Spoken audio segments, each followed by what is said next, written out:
ஓடு சேர்ந்து கர்த்தரை ஆராதிக்கும்படியாக தேவன் தந்ததான இந்த நல்ல வாய்ப்பினைக்காக நான் கர்த்தருக்கு நன்றி செலுத்துகிறேன்.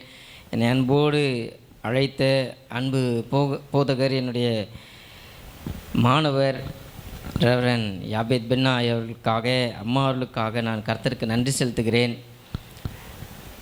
இந்த திருச்சபையினுடைய மூப்பர் குழுவினர், குறிப்பாக ஞாயிறு பள்ளி பிள்ளைகள், பெரியவர்கள் அனைவருக்கும், வாலிப பிள்ளைகளுக்கும் ஆண்டவராகிய இயேசு கிறிஸ்துவின் நாமத்தினாலே மனமார்ந்த நன்றிகளையும் ஸ்தோத்திரங்களையும் தெரிவித்துக் கொள்கிறேன். தேவனுடைய கிருபையும் சமாதானமும் நம் அனைவரோடும் தங்கியிருப்பதாக.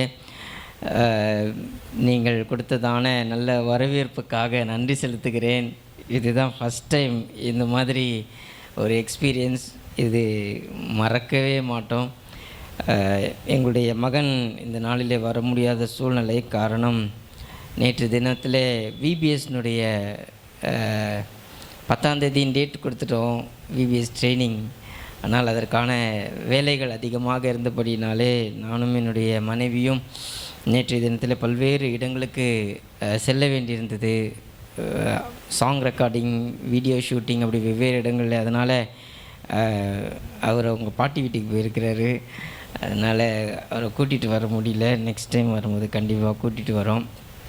இந்த நாளிலேயும் ஐயா அவர்கள் சொன்னது போல் கர்த்தர் சென்னை இறையியல் கல்லூரியிலே எங்களை பயன்படுத்தி கொண்டிருக்கிறார். அதற்காக நான் கர்த்தருக்கு நன்றி செலுத்துகிறேன். அநேக மாணவர்கள் படித்து தேர்வு பெற்று பட்டங்களை பெற்று கடந்து செல்வார்கள். ஒரு சிலர் ஞாபகம் வச்சுருப்பாங்க, ஒரு சிலர் ஞாபகம் வச்சுக்க மாட்டாங்க. ஒரு சிலரை ஆசிரியர்களாகிய நாங்கள் ஞாபகம் வைத்திருப்போம், ஒரு சிலரை மறந்து விடுவோம். ஆனால் அன்பு போதகர் யாபேத் பென்னா ஐயா அவர்களுக்காக நான் கர்த்தருக்கு நன்றி செலுத்துகிறேன். அவருடைய விசுவாச வாழ்க்கைக்காக, ஜபஜீவியத்திற்காக, அவருடைய தாழ்மைக்காக, கீழ்ப்படிதலுக்காக, கர்த்தருக்கு முன்பதாக வைராக்கியமாய் கர்த்தருடைய ஊழியத்தை செய்யும்படியாக கர்த்தர் உபயோகப்படுத்தி கொண்டு வருகிறார். ஐயா அவர்கள் சொன்னது போல் சுந்தர சோழவரம் திருச்சபைக்கும் சென்றிருந்தேன், புளியந்தோப்புக்கும் சென்றிருந்தேன். இன்றைக்கு இங்கேயும் வரும்படியாக, இது கிட்டத்தட்ட ஒரு 6 மாதங்களுக்கு முன்பதாகவே அவர் என்னை பார்க்கும் போதெல்லாம் கேட்பது உண்டு. ஒவ்வொரு மாதமும் அதனுடைய டேட் எப்போ என்று சொல்லி கர்த்தர் நியமித்த நாளிலே வரும்படியாக கர்த்தர் உதவி செய்தார். ஹல்லேலூயா. சகல காரியத்தையும் கர்த்தர் அறிந்திருக்கிறார். அதினதின் காலத்திலே அதினதின் காரியங்களை நேர்த்தியாய் செய்யக்கூடியதான தேவன் அவர். தேவனுடைய பிள்ளைகளே, அன்பு போதகர் அவர்கள் கர்த்தரால் பயன்படுத்தப்படுகிறதை நான் எண்ணி பார்த்து கர்த்தருக்கு நன்றி செலுத்துகிறேன். அவருடைய இறையியல் பயணத்திலிருந்து நன்கு அறிவேன். அவருடைய தாயார், அவங்க வீட்டுக்கெல்லாம் போயிருக்கேன் நான். அவருடைய சகோதரிகள், அவர்களுடைய வாழ்க்கைக்காக நான் கர்த்தருக்கு நன்றி செலுத்துகிறேன். கடந்து வந்த பாதைகளை எண்ணி பார்த்து கர்த்தருக்கு சாட்சியாய் நிலை நிற்கக்கூடியதான ஒரு தேவனுடைய ஊழியர். பின்னானவைகளை மறக்காமல் கர்த்தர் எந்த ஊழியத்திற்காக அழைத்தாரோ அந்த ஊழியத்திற்கென்று தன்னை அர்ப்பணித்து இன்றும் கிராமங்களில் சென்று சுவிசேஷ ஊழியத்தை எதற்காக அழைக்கப்பட்டேனோ, அப்போஸ்தலனாகிய பவுல் சொல்வது போல அதையே தொடரக்கூடியதான ஒரு பாக்கியத்தை பெற்ற ஒரு அன்பு போதகர், அருமையான போதகர் அவர்களுக்காக நான் கர்த்தருக்கு ஒரு விஷயம் கூட நன்றி செலுத்துகிறேன். பாஸ்டர்மாக்காக, நல்ல டேலண்டட் அம்மா. அவங்க இந்த விபிஎஸ் ப்ரோக்ராம் புளியந்தோப்பில் நடத்தும் பொழுது நான் அங்கே சென்றிருந்தேன். கர்த்தர் தம்முடைய பிள்ளைகளுக்கு ஏற்ற ஒரு துணையாக அன்பு போதகருக்கு பாஸ்டர்மாவை கர்த்தர் தந்திருக்கிறார். சண்டே ஸ்கூல் பிள்ளைகள் வசனம் சொல்லியிருக்கிறதான தருணத்திலே அநேக பிள்ளைகள் அநேக வசனங்களை சொன்னார்கள். அநேக சர்ச்சஸில் ஒரு வசனத்தை சொன்ன உடனே கை தட்டிடுவாங்க. ஆனால் நம்ம சர்ச்சில் 2 வசனம், 3 வசனம், 4 வசனம், அப்படி பிள்ளைகள் அநேக வசனங்களை சொன்னார்கள். உண்மையாகவே அது பாராட்டக்கூடியதான ஒரு காரியம். சிறு பிள்ளைகளை அந்த வசனங்களை கற்றுக் கொடுத்ததான சண்டே ஸ்கூல் ஆசிரியர்களை, பெற்றோர்களை, இந்திய சுவிசேஷ திருச்சபை சென்னை பேராயத்தினுடைய சிறுவர் ஊழியங்களின் சார்பாக மனமாற வாழ்த்துகிறேன். கர்த்தர் உங்களுக்கு இன்னும் சகல ஞானத்தையும் தாளந்துகளையும் தந்து வழி நடத்துவாராக. ஒரு குட்டி பிள்ளை கூட முன்னாடி வந்து அழகாக வசனம் சொன்னாங்க. உண்மையாகவே நம்ம பிள்ளைங்க இங்கே முன்னாடி தைரியமாக நிற்கிறதுனால ஸ்கூலில் போயிட்டு அவங்க எல்லாருக்கு முன்னாடியும் நேர்த்தியாக பல காரியங்களை செய்வாங்க. எத்தனை பேர் விசுவாசிக்கிறீங்க? ஏன்னா ஒரு ஆசிரியர் ஒரு சில மாதங்களுக்கு முன்பதாக என்னை பார்த்து சொன்னாங்க, உங்களுக்கெல்லாம் என்னங்க, உங்கள் பிள்ளைங்களுக்கெல்லாம் என்னங்க, நீங்கள் அவங்கள சர்ச்சில் அவங்கள வாரம் முன்னாடி நிற்க வச்சு மைக்கு கொடுத்து வசனம் சொல்கிறீங்க. அவங்களுக்கு எந்த பயமும் கிடையாது, ஸ்டேஜ் ஃபியர் கிடையாது, மக்களை பார்த்தோன்னே பயம் ஷையாக ஃபீல் பண்ண மாட்டாங்க, வெக்கம் கிடையாது. தைரியமாக முன்னாடி பிள்ளைங்க நிற்கிறாங்கன்னா அது இதுதான் பட்டறை. சண்டே ஸ்கூல் தான் அவர்களை உருவாக்குகிறது. தைரியமாக நிற்பதற்கு மாத்திரமல்ல, வாக்குத்தத்த வசனங்களை பிள்ளைகளுடைய உள்ளத்திலே நாம் விதைத்து கொண்டிருக்கிறோம்.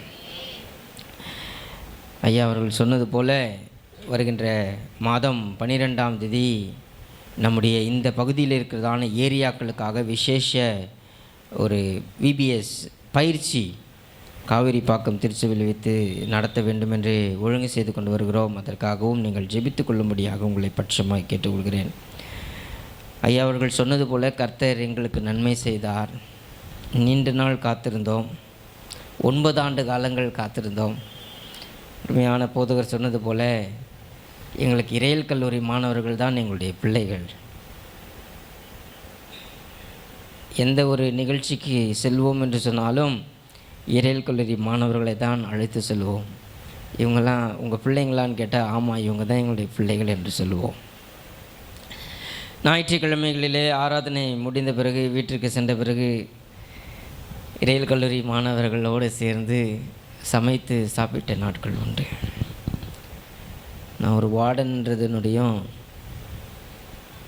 ஒரு குடும்பமாக தான் இறையல் கல்லூரி மாணவர்களை பார்த்தோம். அப்படி தான் வளர்ந்தோம், நாங்களும் அப்படி தான் உருவாக்கப்பட்டோம். அருமையான போதகரவர்கள் பல காரியத்தை நினைவுபடுத்தினார்கள். 2010 இறையல் கல்லூரியில் பயணம் செய்து கொண்டு வருகிறேன். 15 ஆண்டு காலம் நிறைவு ஆகப் போகிறது. 2008ஆம் ஆண்டிலே திருமணம் நடைபெற்றது. நீண்ட நாள் காத்திருந்தோம். 2017ஆம் ஆண்டில் கர்த்தர் ஒரு குழந்தை செல்வத்தை தந்தார். 2016ஆம் ஆண்டிலே மார்ச் மாதத்திலே ஒரு நாள் ஜெபித்து கொண்டிருக்கும் பொழுது, எவ்வளவு நாள் காத்திருக்க வேண்டும் ஆண்டவரே, இதற்கு ஒரு பதிலே இல்லையா என்று சொல்லி காத்திருந்ததான வேளையிலே உபாகமம் 7ஆம் அதிகாரம் 14வது வசனத்தை கொண்டு கர்த்தர் என்னோடு இடைப்பட்டார். பூமியில் உள்ள சகல ஜனங்களை பார்க்கிலும் நீ ஆசீர்வதிக்கப்பட்டிருப்பாய், ஆணில் ஆகிலும் பெண்ணில் ஆகிலும் மலடு இருப்பதில்லை என்று சொல்லி அந்த வசனத்தை வாசித்த மாத்திரத்திலே அந்த நாளிலே கர்த்தர் ஒரு அற்புதம் செய்வார், கர்த்தரை மாத்திரம் நம்ப வேண்டும், கர்த்தரை மாத்திரம் சார்ந்து கொள்ள வேண்டும் என்று சொல்லி அன்றிலிருந்து ஜெபிக்க தொடங்கினோம். அருமையான போதகரெல்லாம் பல வருடங்கள் எங்களுக்காக ஜெபித்திருக்கிறார். இறையல் கல்லூரி மாணவர்கள் அவரோடு உடன் இருந்ததான ஜெப பங்காளர்கள், அவங்களுக்குன்னு ஒரு ப்ரேயர் ஃபெல்லோஷிப்லாம் இருந்தது. அதிகாலையில் ஜெபிப்பார்கள். இரவு 10 மணிக்கு மேலே எல்லாரும் தூங்க வேண்டும் என்று செல்லும் பொழுது இவர்கள் சிறு குழுவாக சேர்ந்து ஹாஸ்டலில் மேலே இருந்ததான ப்ரேயர் சேப்பலில் ஜெபிப்பார்கள். கர்த்தர் ஜெபங்களை கேட்டார். ஒரு ஜூலை மாதம் 17ஆம் தேதி ஜூலை மாதம் 9ஆம் தேதி 2017ஆம் ஆண்டில் ஜீகன் பால்க் பத்லமேயு ஜீகன் பால்க் நம்முடைய தமிழகத்திற்கு முதல் ப்ராட்டஸ்டன்ட் மிஷினரியாக வந்ததான நாள் அது ஜூலை 9ஆம் நாள். அந்த நாளிலே கர்த்தர் ஒரு ஆண் குழந்தையை தந்து 2017ஆம் ஆண்டில் ஆசீர்வதித்தார். அதுதான் போதகர் ஐயா அவர்கள் சொன்னதான ஒரு சாட்சி. இந்த சாட்சியை செல்லுகின்ற இடங்களில் எல்லாம் சொல்லுவதுண்டு.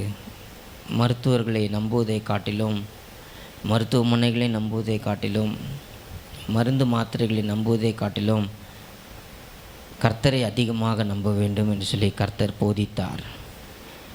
அதுக்காக மருந்து மாத்திரைலாம் வேஸ்ட்டுன்னு சொல்லலை, முக்கியம் இல்லைன்னு சொல்லலை. அதெல்லாம் அவசியம்தான், தேவைதான். ஆனால் நம்முடைய நம்பிக்கை அதில் இருக்கக்கூடாது என்பதை கர்த்தர் எங்களுடைய வாழ்க்கையிலே அதிகமாக போதித்தார். அந்த போதனையை ஏற்றுக்கொண்டோம்.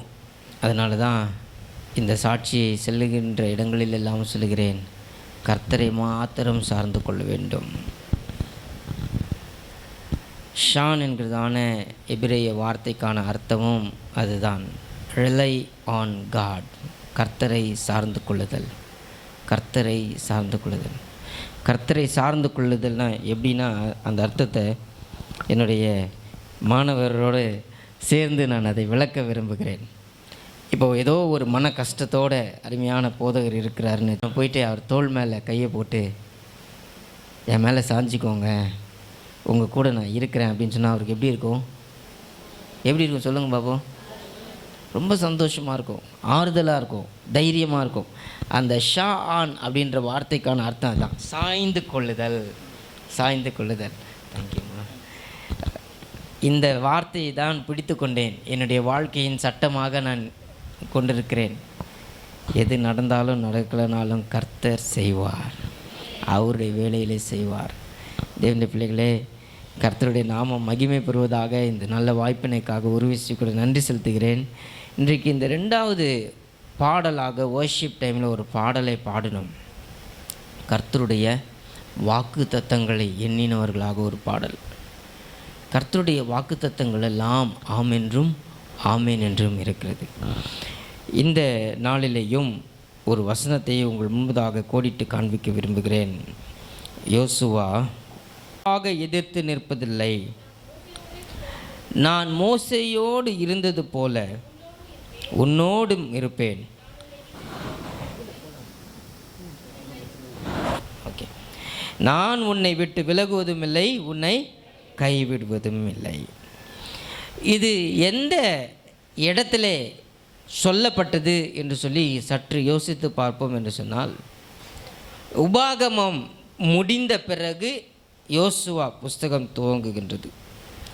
உபாகமம் புஸ்தகம் எங்கு நிறைவு பெறுகிறது என்று சொன்னால், இஸ்ரவேல் ஜனங்கள் அனைவரும் கர்த்தரால் அவர்களுக்கு கொடுக்கப்பட்டதான அந்த வனாந்தரமான பாதையிலே அவர்கள் பயணம் செய்து, அந்த பயணத்தை நிறைவு செய்து ஒரு புதிய இடத்திற்குள்ளாக அவர்கள் பிரவேசிக்க இருக்கிறார்கள்.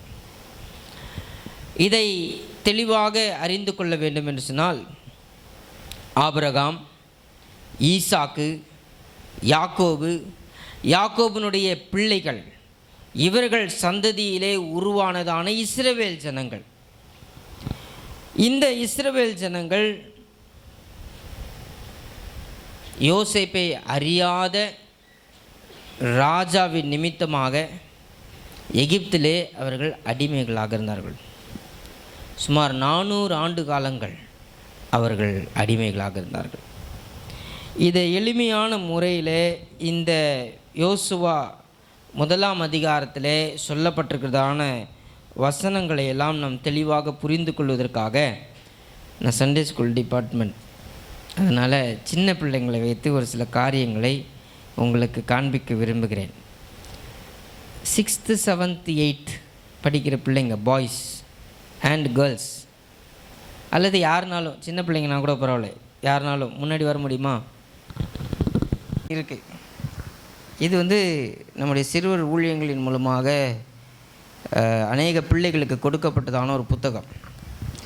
ரொம்ப விலை அதிகம், கிட்டத்தட்ட ஒரு புக்கினுடைய விலை 1300 ரூபாய். இதில் பிள்ளைகளுக்கு ஏற்றார் போல் வேதாகம கதைகளை படங்களோடு இருக்கும். பிள்ளைங்களை பார்க்குறீங்களா? ஓகே, எல்லாருக்கும் இருக்குது. சரியா? 45 புக்ஸ் எடுத்துகிட்டு வந்திருக்கிறேன். அதனால் நீங்கள் முடிஞ்ச பிறகு பாஸ்டர் அவங்களுக்கு சண்டே ஸ்கூல் டைமில் தருவாங்க. சரி, இப்போ இவங்க எல்லாரும் இஸ்ரவேல் ஜனங்கள். யார்? ஐயோ, பேச மாட்டீங்களா? நீங்கள் பேசலைன்னா நான் முடிக்க மாட்டேன். இஸ்ரவேல் ஜனங்கள்.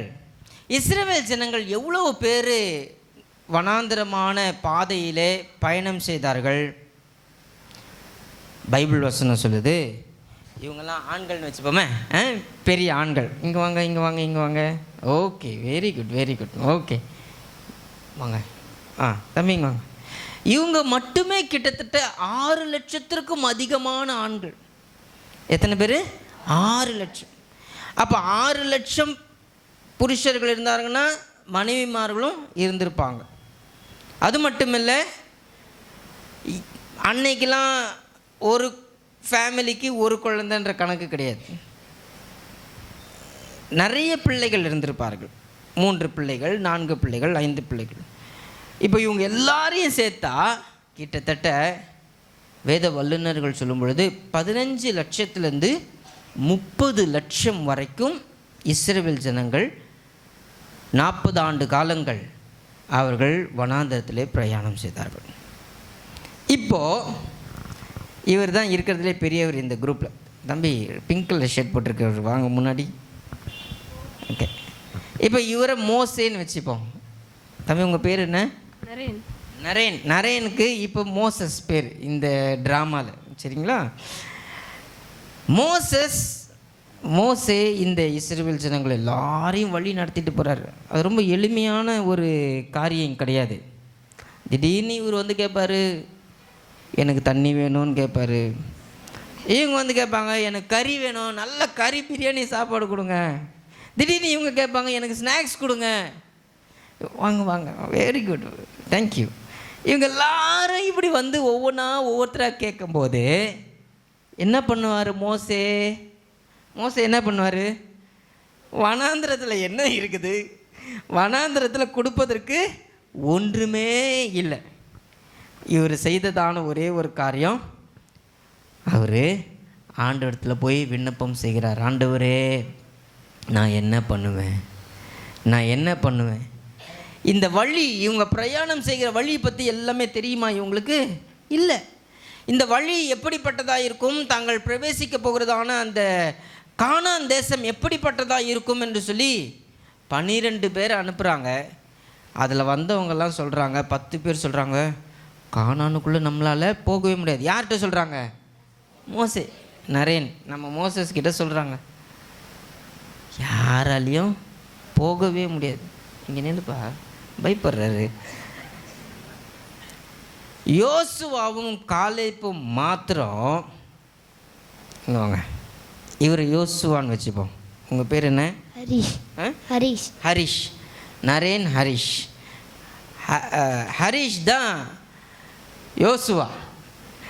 ஓகே, யோசுவா மோசஸ் கிட்ட சொல்கிறார், இல்லை, ஆண்டவர் அந்த இடத்த நமக்கு தருவார். இங்கே இருக்கிற 10 பேர் சொல்கிறாங்க, அங்கே ராட்சதகர்கள் இருக்கிறார்கள், ஜைஜென்டிக் பீப்புள் இருக்கிறாங்க, அவங்க கிட்டே நம்மளால் போக முடியாது. வளத்தில் ஹைட்டில் அவங்க பெரிய ஆளாக இருக்கிறாங்க, உருவத்தில் பெரிய ஆளாக இருக்கிறாங்க, வெயிட்டில் பலசாலிகளாக இருக்கிறாங்க, நம்மளால் அங்கே போகவே முடியாது. ஆனால் யோசுவா சொல்கிறாரு, இல்லை, கர்த்தர் நமக்கு அதை தருவார். இந்த வேதாகம பகுதியில் அந்த வசனத்தில் நீங்கள் பார்ப்பீர்கள்னு சொன்னால், நீங்கள் நில்லுங்க, உங்களை யாரையும் விட மாட்டேன். அந்த யோசுவா 1ஆம் அதிகாரத்தில் இது போன்ற இஸ்ரவேல் ஜனங்கள் எல்லாரும் இருந்தார்கள். இவங்களுக்கு வேறு பேர் வெவ்வேறு இடத்துல பயன்படுத்துது. எபிரேயர்கள், ஒரு சில இடங்களில் இஸ்ரவேலர்கள். இந்த ஜனங்கள் பற்றியும் இந்த பகுதியில் பார்க்க முடியும். அடுத்து யோசுவாவையும் பார்க்க முடியும். இவருக்கு நல்ல ஒரு கையாளுன்னு சொல்லலாம் நம்ம மொழியில். இவர் என்னென்னலாம் செய்கிறாருன்றத இவர் கண்கூடாக பார்த்துருக்கிறார். இவருக்கு இன்னும் ஒரு ஸ்பெஷல் இருக்குது. இது என்னென்னா, எகிப்திலிருந்து புறப்பட்டதான ஜனங்களிலே கானான் தேசத்திற்குள்ளாக பிரவேசித்ததில் இவர் ஒருவர் முக்கியமானவர். அழைத்து வந்த மோசே தலைவர் கூட கானான் தேசத்திற்குள்ளே உள்ளே பிரவேசிக்க முடியவில்லை. இங்கேருந்து தூரத்தில் பார்க்குறார், அதோ அங்கே தான் கானான் இருக்கிறது. கர்த்தரால் வாக்கு பண்ணினப்பட்டதான வாக்கு தத்தத்தின் தேசம் அங்கே இருக்கிறது. ஆனால் இவரால் போக முடியல. கர்த்தர் இவரை தான் தெரிந்து கொண்டிருக்கிறார், யோசுவாவை தான் தெரிந்து கொண்டிருக்கிறார். மோசேயையும் யோசுவாவையும் இஸ்ரவேல் ஜனங்கள் எல்லாரையும் இந்த பகுதியிலே நாம் பார்க்க முடியும். எடுத்தவர்கள் வாசியுங்கள். உபாகமம் 1ஆம் அதிகாரம் 5வது வசனம்.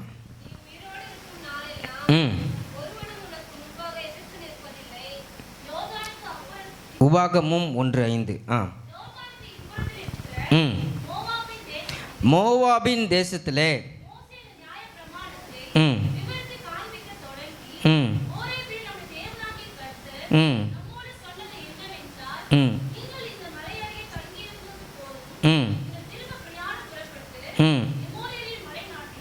மோவாபை குறித்து இந்த வசனத்தில் தெளிவாக பார்க்கிறோம். மோசே ஆண்டவரோடு வைத்திருந்ததான அந்த உறவு.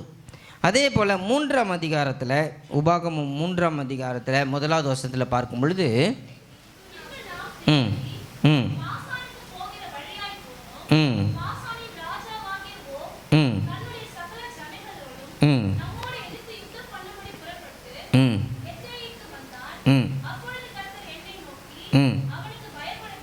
அவனுக்கு பயப்பட வேண்டாம், அவனுக்கு பயப்பட வேண்டாம்.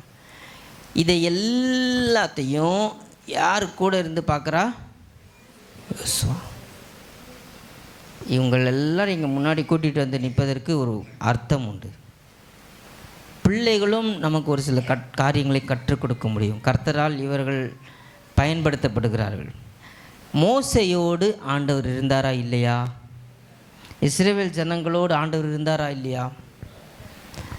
எப்படிலாம் ஆண்டவருடைய பிரசன்னம் இருந்தது என்பதை நான் ஒரு சில நிமிஷத்தில் சொல்ல இருக்கிறேன். மோசேயோடு இருந்தது போல யோசுவாவோடும் கர்த்தர் இருந்தார். ஹல்லேலூயா. மோசேயோடு இருந்த கர்த்தர், இஸ்ரவேல் ஜனங்களோடு இருந்த கர்த்தர் யோசுவாவோடும் இருந்தார்னு சொன்னால் உங்களோடும் என்னோடும் கூட இருப்பார். ஹல்லேலூயா. நம்முடைய வழி பிரயாணத்திலே கர்த்தர் நம்மோடு இருப்பார். அதுதான் வாக்குத்தத்த வார்த்தைகள். தேவனுடைய பிள்ளைகளே, அன்பு இந்த பிள்ளைகளுக்காக ஜோராக ஒரு கைத்தட்டிலாமா? தேங்க்யூ. தங்கி பின்பதாக புறப்பட்ட பாதை இவர்களுக்கு தெரியாது. அதுக்கப்புறம் அவருடைய பாதை எப்படிப்பட்டதாக இருக்கிறது என்பதை இவர்கள் கொஞ்சமும் அறியாதவர்களாகவே இருந்தார்கள். ஒரு புதிய பாதை. இப்போ நம்ம ஒரு புதிய பாதை, ஒரு வழியில் புதுசாக போகணுன்னா நம்ம என்ன பண்ணுவோம்? ஃபோன் பண்ணுவோம், அல்லது போகிற வழியில் யாருன்னா பார்த்து கேட்போம், நெமிலிக்கு எப்படி போகணும், அல்லது அரக்கோணத்துக்கு எப்படி போகணும். இல்லைன்னா இப்போது இருக்கவே இருக்குது மேப்பு, கூகுள் மேப்பு கேட்டால் சில டைமில் ஆற்றுக்குள்ளே கூட கொண்டு போய் விட்டுரும்.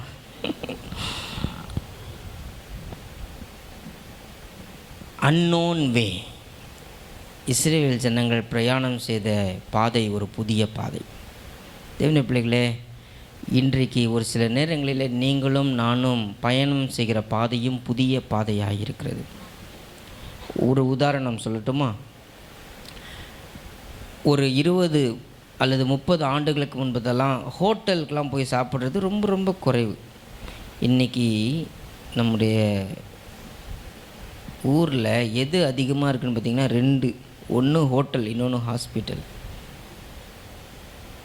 ஹோட்டலில் பிள்ளைங்களெல்லாம் நான்லாம் சின்ன பையனாக இருக்கும்போது ஹோட்டலுக்கு போகிறதுனா வருஷத்துக்கு ஒருத்தரை கூப்பிட்டு போனாங்களோ, வா பெரிய விஷயம். அங்கே போனாலும் நம்ம எதுவும் ஆர்டர் பண்ண மாட்டோம். அப்பா என்ன ஆர்டர் பண்ணுறாரோ அதுதான் சாப்பிட்ணும். ஆமாவா இல்லையா? ஆமாம். இன்றைக்கி நம்முடைய பிள்ளைங்களை ஹோட்டலுக்கு கூட்டிகிட்டு போனால் அவங்க தான் ஆர்டர் பண்ணுறாங்க. அவங்களுடைய சாய்ஸஸ் ரொம்ப வெரைட்டியாக இருக்குது. ஒருத்தர் நான் வேணும்னு கேட்பாங்க, இன்னொருத்தவங்க நூடுல்ஸ் வேணும்னு கேட்பாங்க. அவங்களுடைய விருப்பங்களும் வெறுப்புகளும் வித்தியாசமானது. இவங்கெல்லாம் அகில உலகத்தின் வரைமுறைப்படி ஆல்ஃபா ஜெனரேஷன் என்றும் மில்லினியல்ஸ் ஜி ஜெனரேஷன் என்றும் சொல்வார்கள். சிறுவர் ஞாயிறு நடக்கும்பொழுது ஒரு நாள் வரும்போது அதை பற்றி நான் டீட்டெயிலாக சொல்கிறேன். இந்த பிள்ளைகள் பிறப்பதிலிருந்தே ஸ்க்ரீன்லேயே வளர்கிறாங்க. இவங்க பயணம் செய்கிறதான வாழ்க்கை பாதை இந்த ஆர்டிஃபிஷியல் இன்டெலிஜென்ஸ் போன்ற பாதை. சமீபத்தில் சுனிதா வில்லியம்ஸ் பல மாதங்கள் ஸ்பேஸில் இருந்துட்டு வந்திருக்கிறாங்க. புரியாத ஒரு புதிர். உலகம், இந்த ஏர்த்ன்றது ஒரு சின்னதாக தான் நம்ம பார்க்க முடியும். இது போல் பல கண்டங்கள் இருக்கிறது. அதில் நாம் சிறு ஒரு கருவிகளாக, முத்துக்களாக இருக்கிறோம். நம்முடைய பிள்ளைகள் இந்த உலகத்தில் பயணம் செய்கின்றதான பாதை ஒரு புதிய பாதை. இது நடந்த பிறகு இது நடக்கும், இது நடந்த பிறகு இது நடக்கும் அப்படின்னு ஒரு வாழ்க்கை முறையையே மாற்றி, சிறு வயதில் இருக்கும் பொழுது இதை செய்ய முடியும், சிறு வயதில் இருக்கும்போதே அங்கே செல்ல முடியும், இப்படிப்பட்டதான ஒரு புதிய பாதையை நோக்கி நாம் பயணம் செய்கிறோம்.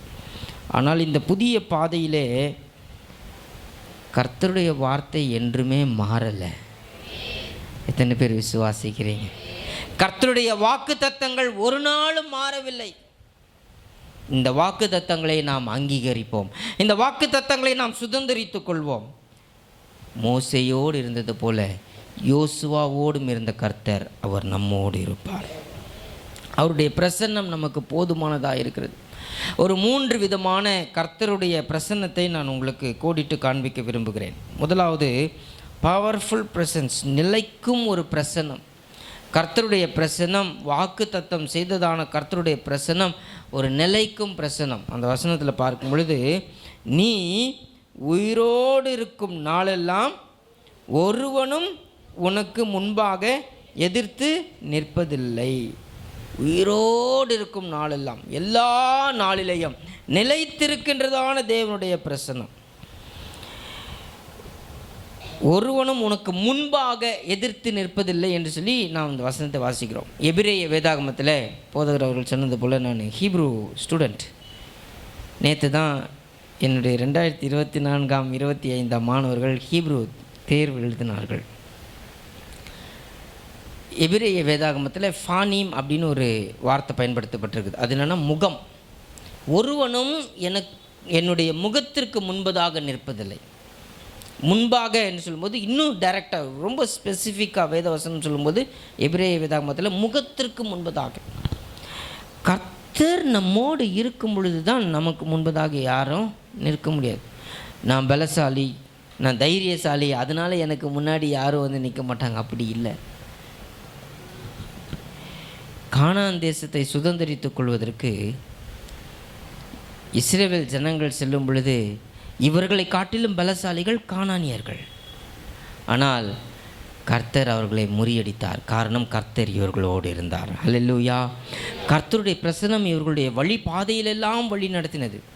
மேகஸ்தம்பமாக, அக்கினி ஸ்தம்பமாக கர்த்தர் இவர்களை வழி நடத்தினாரே. நிலைக்கும் பிரசன்னம். தேவனுடைய பிள்ளைகளே, நீங்களும் நானும் நம்முடைய ஆண்டவராகிய இயேசு கிறிஸ்துவை சொந்த இரட்சகராக ஏற்றுக்கொள்ளும் பொழுது அவர் தந்திருள்ளக்கூடியதான அந்த நிலைவரமான ஒரு பிரசன்னம் நம்மை தாங்குகிறது. அருமையான ஜீவனுள்ள சாட்சிகளை கேட்டோம். எவ்வளவு வல்லமையான காரியங்களை கர்த்தர் செய்திருக்கிறார். ரெண்டாவதாக அடுத்த ஒரு வசனத்தை வாசிக்கலாம். இது நீங்காத ஒரு பிரசன்னம். அந்த வசனத்தினுடைய பிந்தின பகுதியிலே பார்க்கும்பொழுது, நான் மோசேயோடு இருந்தது போல உன்னோடும் இருப்பேன். நீங்காத பிரசன்னம். முதலாவது சொன்னேன் நிலைக்கும் பிரசன்னம், ரெண்டாவது நீங்காத பிரசன்னம். இந்த பிரசன்னத்திற்கு வல்லமை உண்டு. இது மனிதனாகிய மோசேயின் நிமித்தமாக பெற்றுக்கொண்டதான ஒரு பிரசன்னம் அல்ல, கர்த்தரால் அருளப்பட்டதான ஒரு பிரசன்னம். இந்த வல்லமையின் பிரசன்னம் தேவனால் உருவாக்கப்பட்ட, தேவனிடத்திலிருந்து வந்ததான ஒரு பிரசன்னம். தேவனுடைய பிள்ளைகளே, புதிய இடத்திற்கு பயணம் செய்ததான இஸ்ரவேல் ஜனங்களுடைய வாழ்க்கையிலே தேவன் தம்முடைய நீங்காத பிரசன்னத்தை தந்து வழிநடத்தி அவர்களை ஆசீர்வதித்தார் என்று சொன்னால், நம்மையும் நாம் நம்முடைய வாழ்க்கையிலே பயணம் செய்கின்றதான புதிய பாதையிலேயும் அவருடைய பிரசன்னம் நீங்காத பிரசன்னமாக அது வரும்.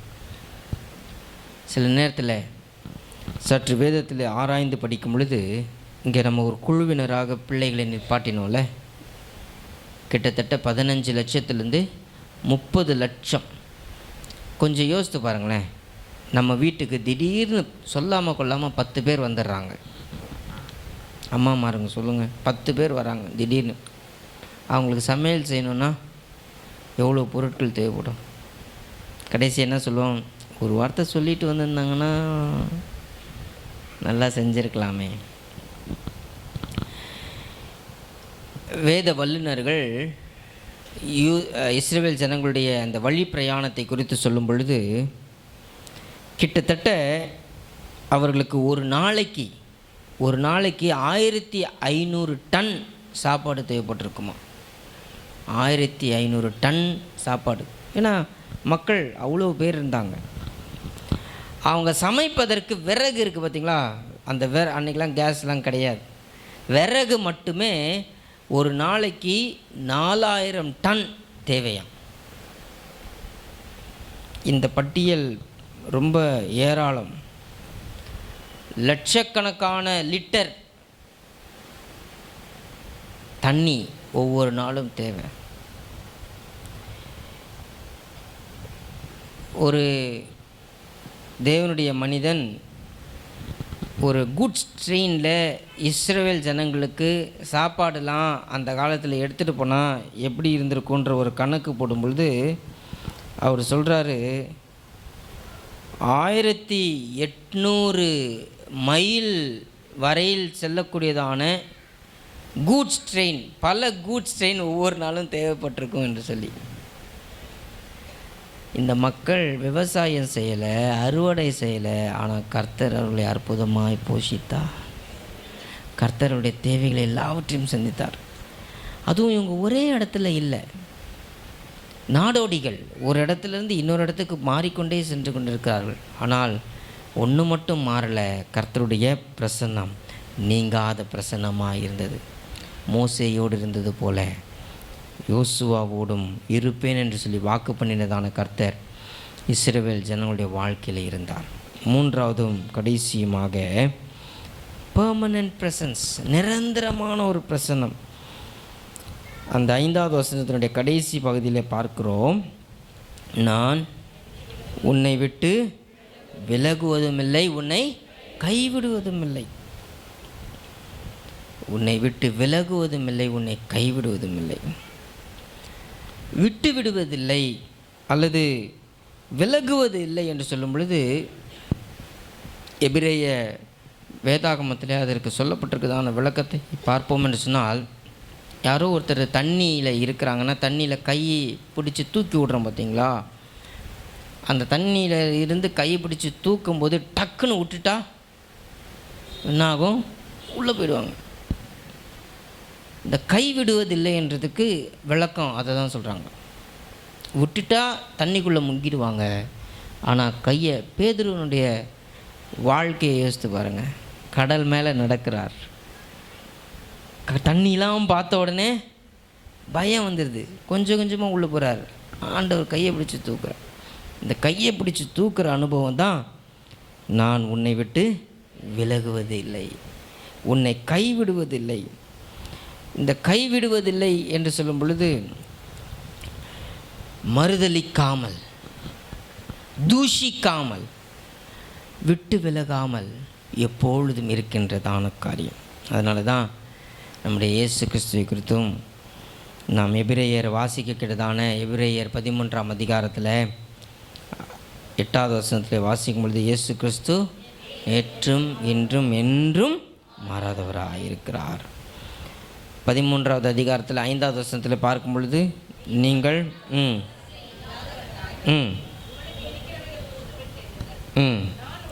நான் உன்னை விட்டு விலகுவதும் இல்லை, உன்னை கைவிடுவதும் இல்லை என்று சொல்லியிருக்கிறாரே. தேவனுடைய பிள்ளைகளே, கர்த்தருடைய வார்த்தைகளை பிடித்து கொள்வோம். கர்த்தருடைய வாக்குத்தத்த வார்த்தைகளை நாம் பிடித்து கொள்வோம். கர்த்தருடைய வார்த்தைகளை நாம் அங்கீகரிப்போம். நம்முடைய சபை ஒரு உதாரணமான சபை. ஒவ்வொரு நாளிலேயும் அநேக வேத வசனங்கள் அநேகருக்கு ஆசீர்வாதமாக ஒளிபரப்பப்படுகிறது. நம்முடைய சபையிலிருந்து ஊழியக்காரர்கள் எல்லாம் உருவாகி கொண்டிருக்கிறார்கள், உருவாக்கப்பட்டிருக்கிறார்கள். இப்பொழுதும் வசந்த், சார்லஸ், வசந்த் 2 பேர் நம்முடைய ஆமோஸ், ஜவாதி மலை, இவங்க எல்லாருக்குமே ஒரு பேக்கப் சர்ச் எதுனா இதுதான். அப்போஸ்தலனாகிய பவுல் ஊழியம் செய்வதற்கு ஒரு பேக்கப் சர்ச் இருந்தது மாதிரி நெமிலி சர்ச் ஒரு ஆசீர்வாதமான சர்ச். ஊழியர்களை அனுப்பி கொண்டிருக்கிற சபையாக, தேவனுடைய வாக்குத்தத்த வார்த்தைகளை அநேகருக்கு பறைசாற்றும்படியாக இங்கிருந்து புறப்பட்டு செல்கின்ற பிள்ளைகள் உண்டு. தேவனுடைய பிள்ளைகளே, இதனுடைய பரலோகத்தில் ஒரு பெரிய சாட்சி நமக்கு இல்லை. போதகர்கள் ஜெபிக்கும் பொழுது 52 கிராமங்கள் நெமிலி இந்த ஊராட்சிக்குள்ளாக இருக்கிறதுன்னு சொல்லி ஜெபித்தார்கள். இப்போ எவ்வளவு சபை மக்களோடு சேர்ந்து ஊழியங்களிலே ஆர்வத்தோடு கர்த்தருடைய வார்த்தைகளை பிரகடனம் செய்வதிலே முக்கியத்துவம் நீங்கள் செலுத்துகின்றீர்கள் என்பதை உணர முடிகிறது.